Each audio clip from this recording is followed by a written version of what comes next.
to benefit from the ocean resources if sustainably managed.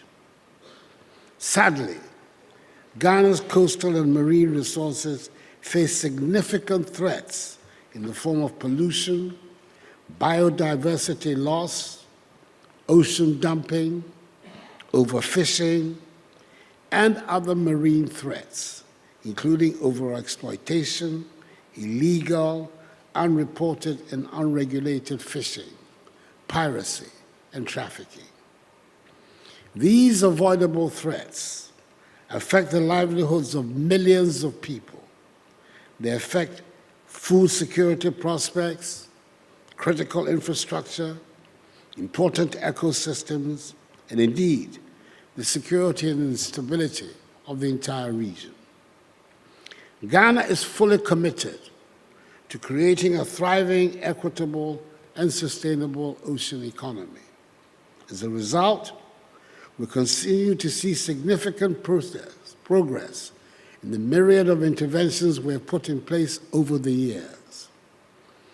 Government continues to work with its partners, from multinational organizations, civil society organizations, academia, and the private sector, to develop policies and programs that protect our coastal and marine resources. Special Advisor to the President on the Sustainable and Developmental Goals, Shepherd and Ocean Action, Dr. Eugene Owusu says that the world is sitting on an ocean time bomb due to overexploitation and degradation, climate change, and other pressures, thus taking a heavy toll on the coastal ecosystems. The oceans have long been an integral part of human civilization and human survival. They have nurtured life. They've provided sustenance and jobs for billions of people across the world. The oceans have underpinned global trade and prosperity, and they've served as a source of inspiration and wonder. Sadly, this phenomenal gift of God to humanity faces unprecedented challenges, a crisis of monumental proportions as a result of overexploitation and degradation. Our world is sitting on an ocean time bomb, a code red emergency, and the clock, sadly, is ticking. Overfishing, pollution, climate change, and other pressures are taking a heavy toll on our oceans and coastal ecosystems, threatening the livelihoods and well-being of millions of people, not just in our beloved country, but around the world. Excellencies, for humanity's own survival, it is absolutely imperative that we come together to ensure the sustainable and responsible stewardship of our oceanic resources.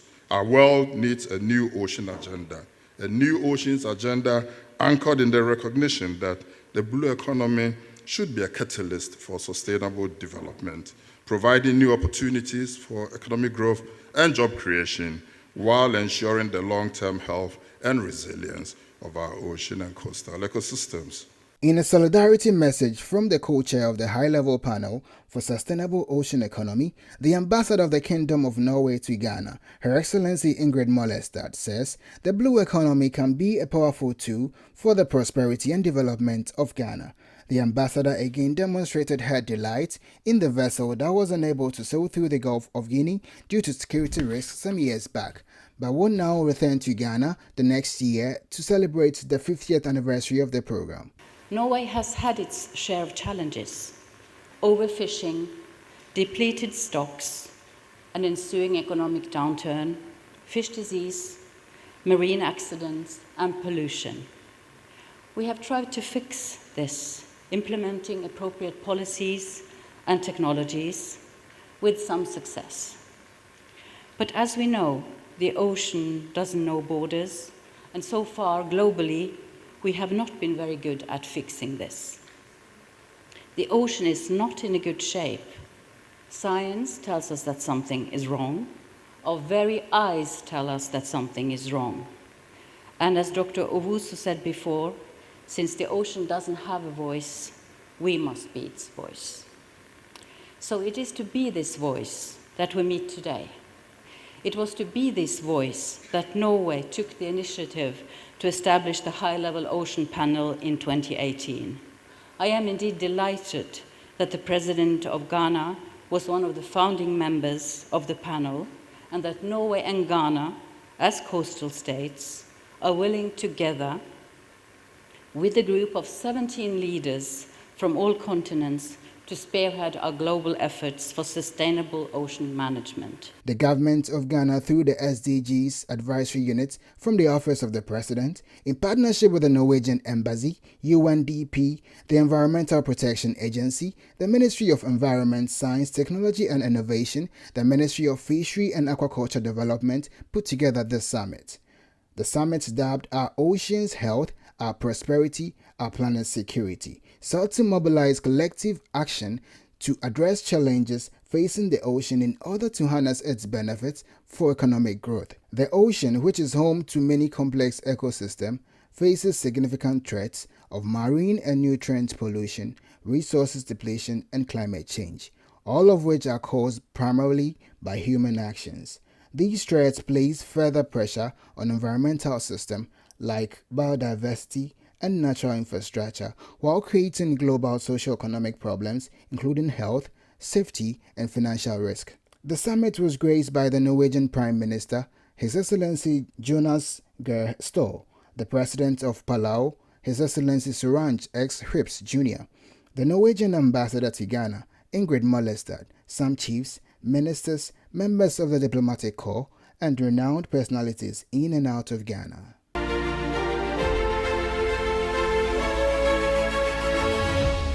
The honorary consuls have been charged to do more to facilitate commerce between the countries they represent and other states to ensure a smooth transaction of business and promote economic diplomacy. Now, speaking at the maiden World Federation of Consuls Regional Conference for Honorary Consuls on the African continent in Accra, the Minister for Foreign Affairs and Regional Integration, Madam Shirley Ayoko Boche, emphasized the significant role played by honorary consuls as spelled in the Vienna Convention on Diplomatic Relations.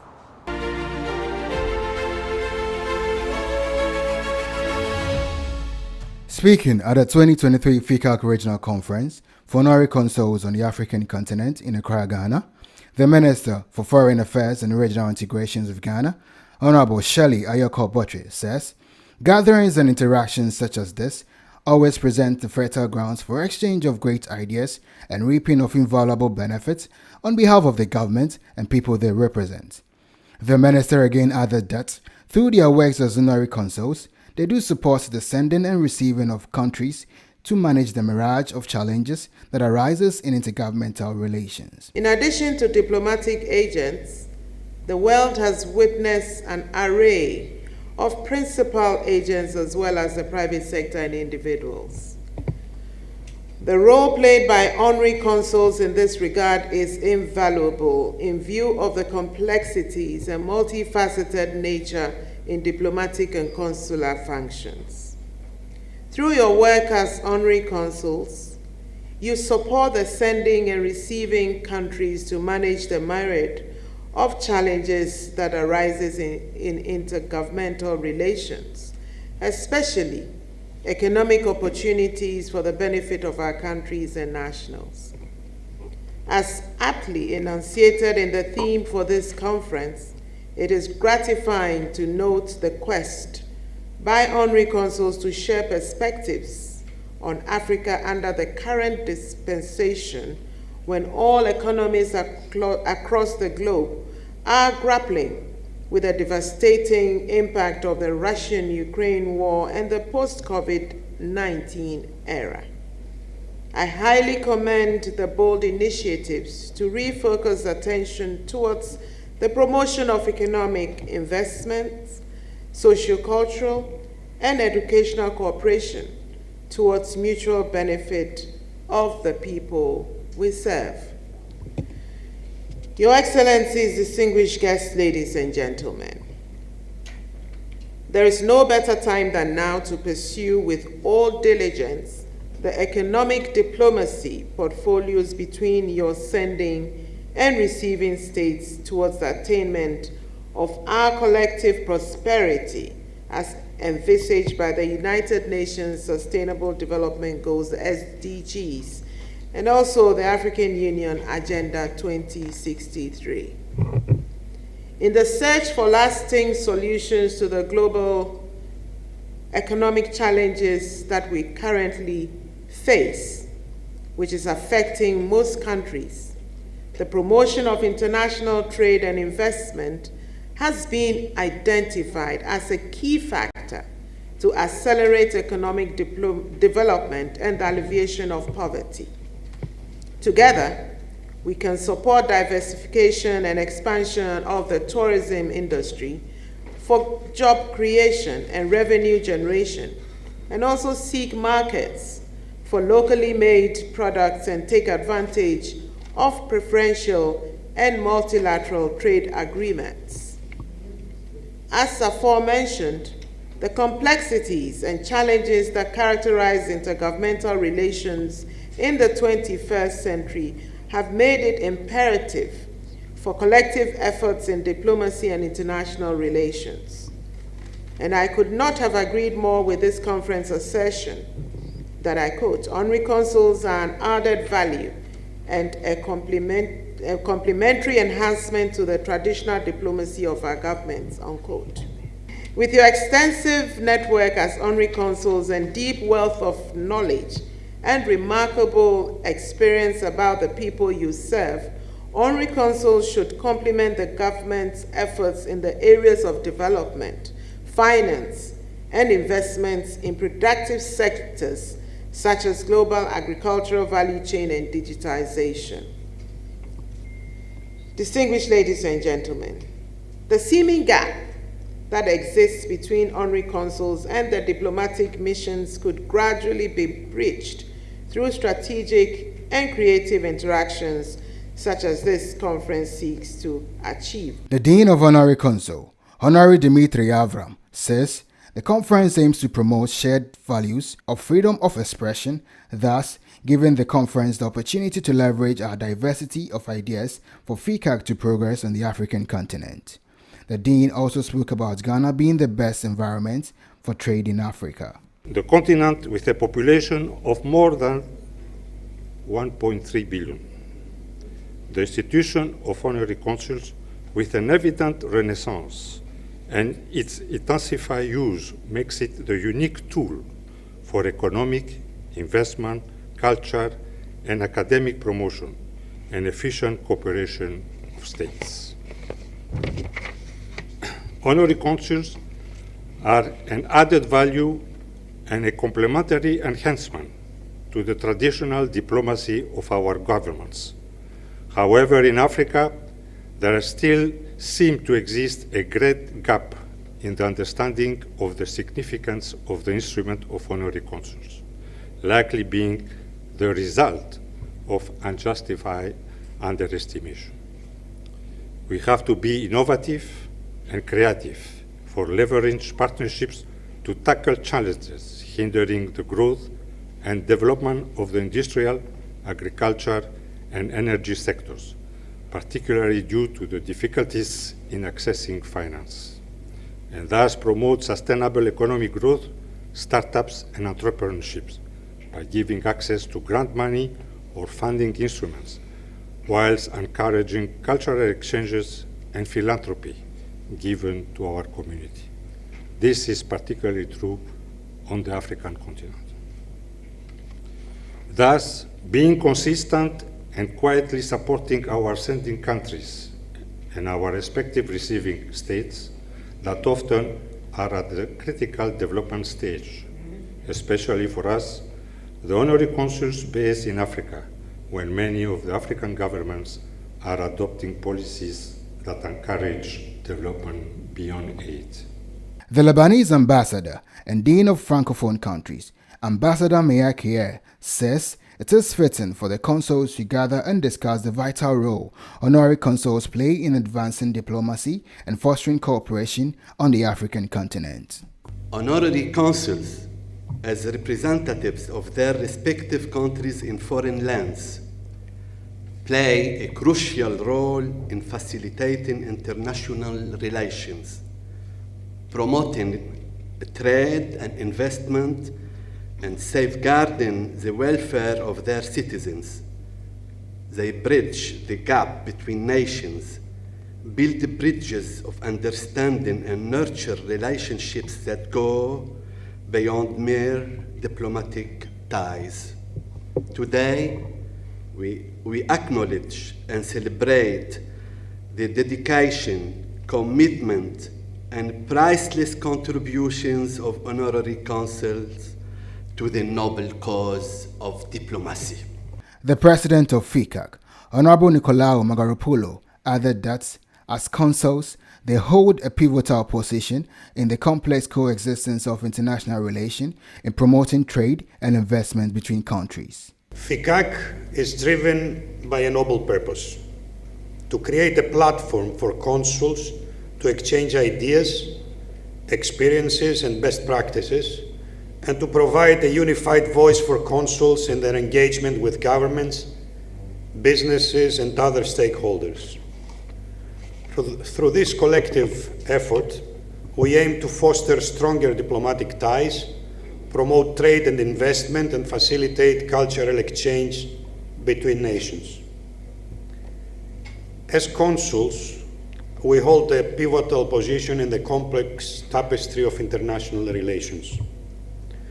We serve as the first point of contact for foreign businesses and investors seeking to explore new markets, and we bear the responsibility of safeguarding the rights and interests of our citizens living or traveling abroad.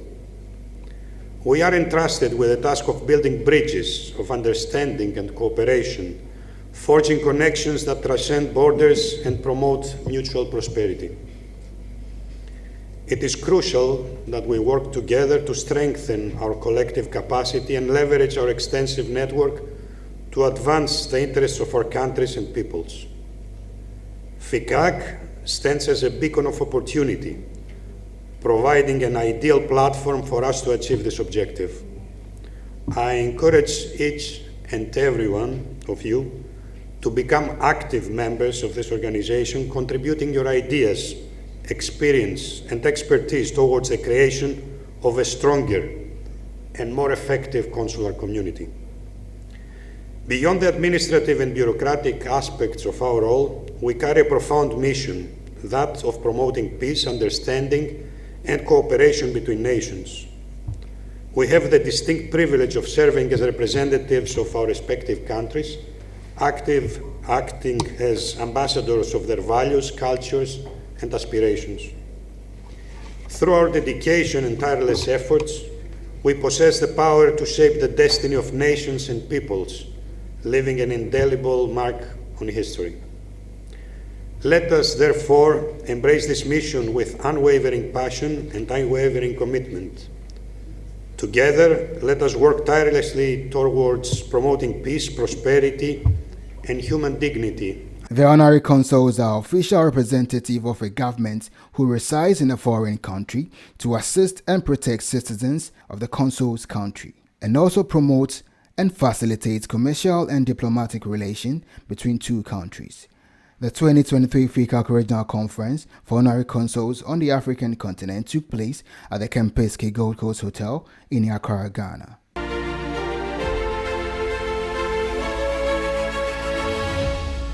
Now, the first ever Diplomatic and Foreign Affairs Forum has been organized by the Ghana School of Law Students Representative Council. Speaking at the Diplomatic and Foreign Affairs Forum, Mr. Okujeto emphasized that acquiring such knowledge would greatly benefit the students in their future endeavors, including the practice of law.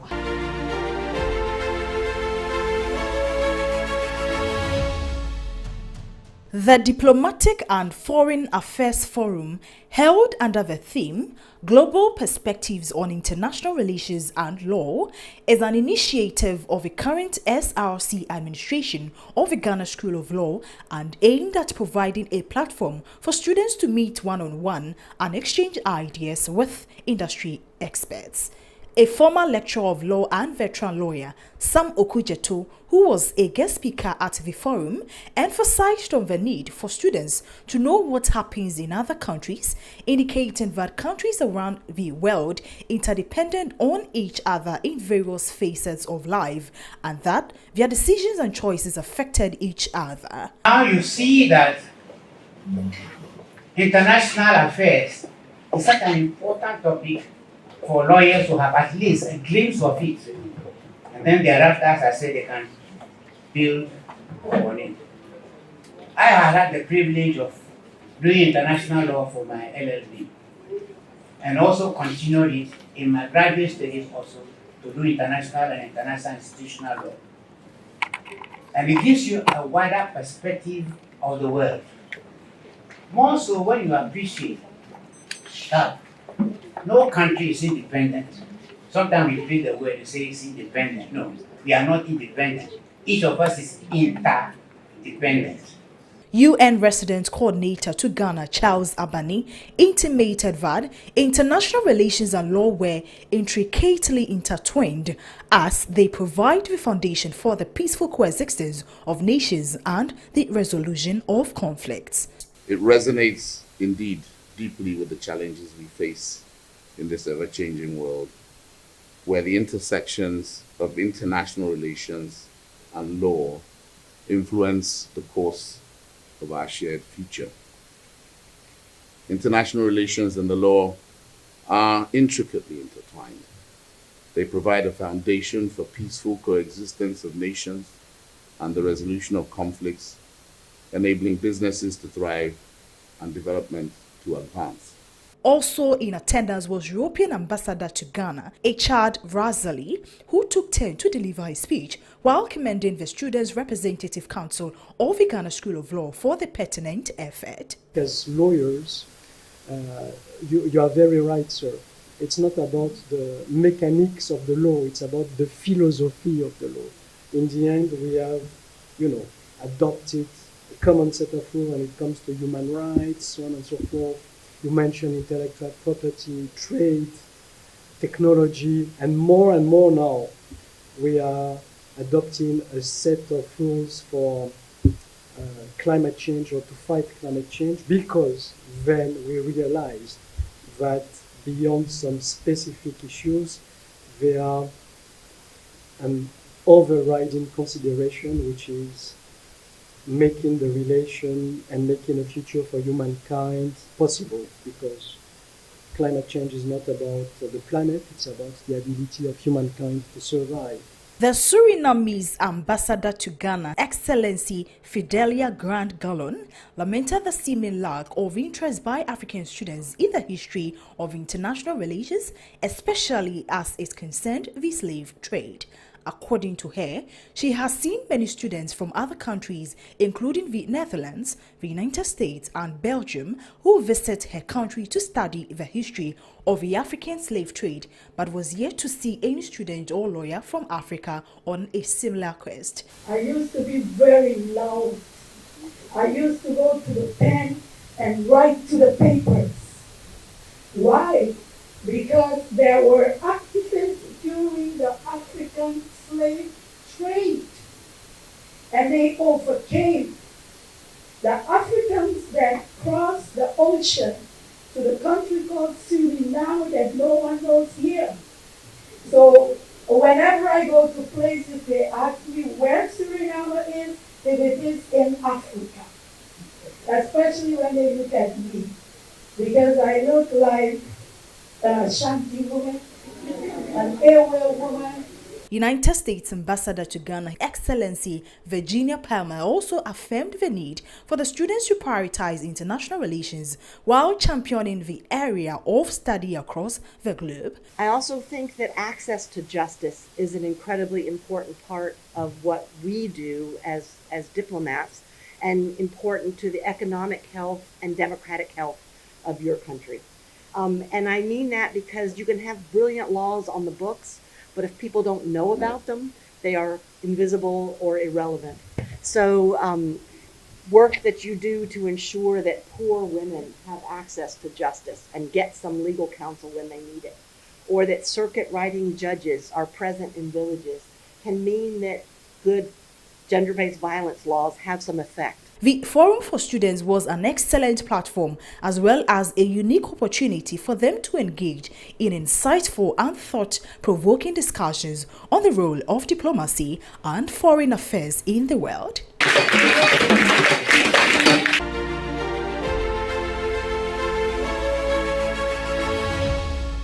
Now let's take you all the way to South Africa, Durban. It's been 3 good weeks since the Africa's Travel INDABA exhibition, which has been touted as one of the biggest tourism events in the world, pushing tourism in the region and the entire African continent. Organizers of the event say Africa's Travel INDABA seeks to ensure that the African continent collectively grow together. Themed Shaping Africa's Tomorrow Through Connection today, South Africa's Tourism Minister Patricia de Lille enumerated that the event witnessed the participation of some 352 exhibitors from 22 African countries and over 250 quality buyers from all over the world to experience the best business events, products and services that the continent has to offer.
This year, we want to also reposition Africa's Travel INDABA. And like speakers said to me before, the theme this year is Unlimited Africa. And it's really unlimited. The potential, if you just look at all the videos that we saw this morning.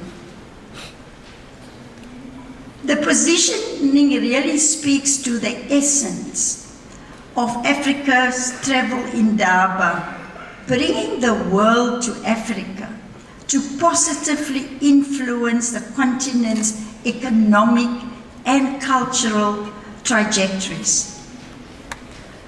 I want to quote one of the best exports of Africa, Ben Okri, and he's the Nigerian author and poet. Is very on point when he writes, the most authentic thing about us as Africans is our capacity to create, to overcome, to endure, to transform, to love, and to be greater than our suffering, end quote. So this year's INDABA at the near pre-pandemic scale demonstrates still, even after COVID, that we can host world-class events as Africans. We hope to exceed this year our pre-COVID figures. We have an estimated 6,000 people attending from all over South Africa and the rest of the world.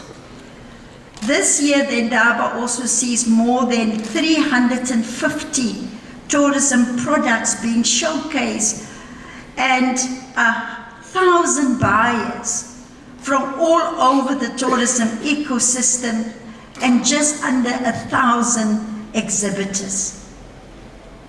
And the attendees include destination marketing bodies, the hotel groups, the airlines, the tour operators, 10 African tourism boards, and 21 African countries are represented here today. You are all most welcome.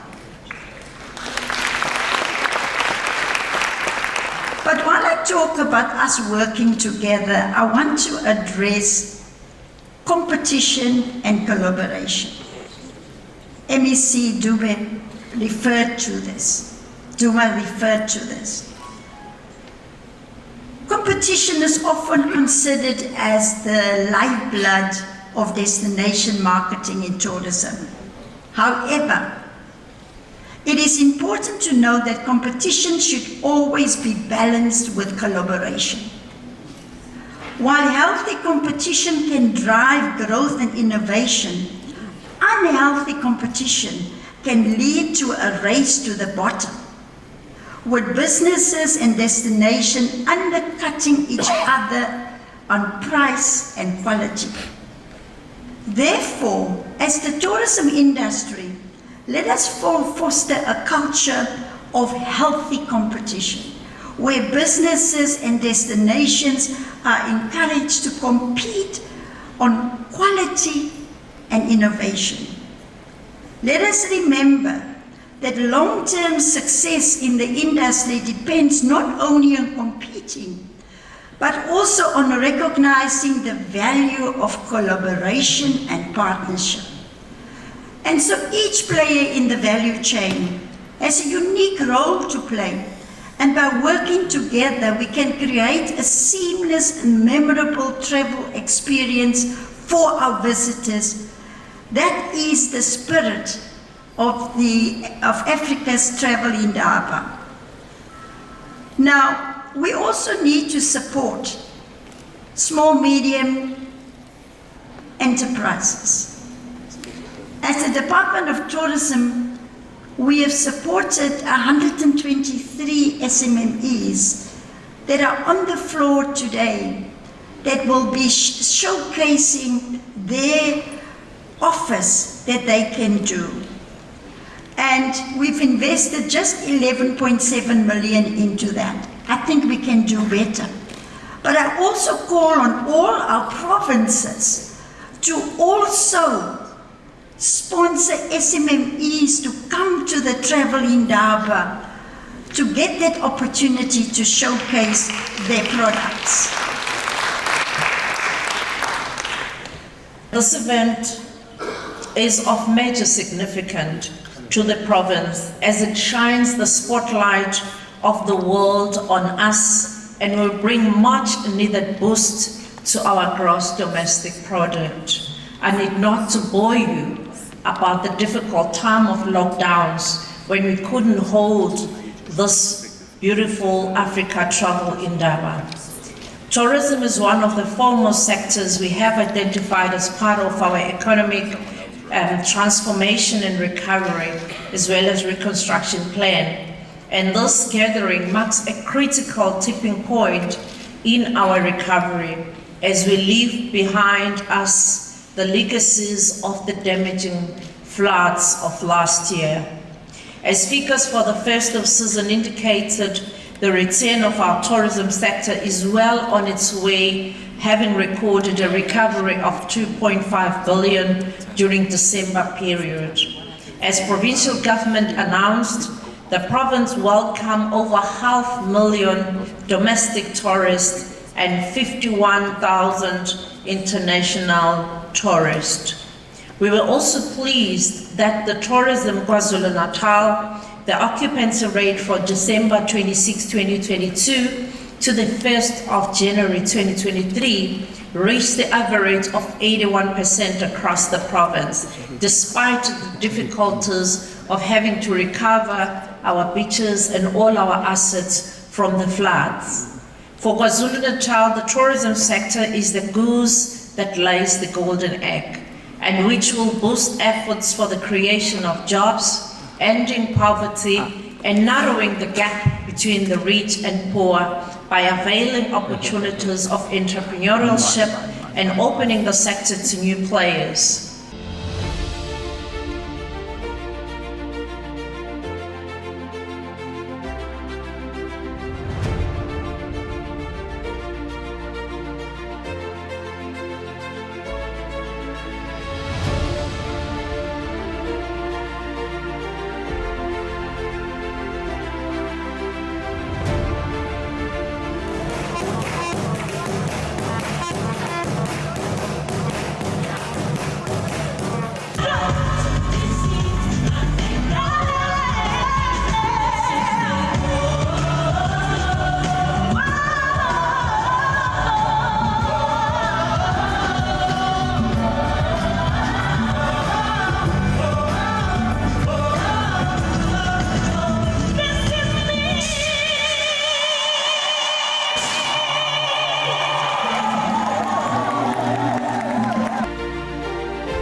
You know, when it comes to diplomacy and international relations, this is your #1 go-to place. You can always follow us on Instagram or on Facebook, on Twitter, DATV Ghana, and of course share anything you have regarding diplomatic affairs. You can always follow us and get to know what is happening, and also share your views or any information with us. My name is Harriet Nate, and the show is Diplomatic Affairs.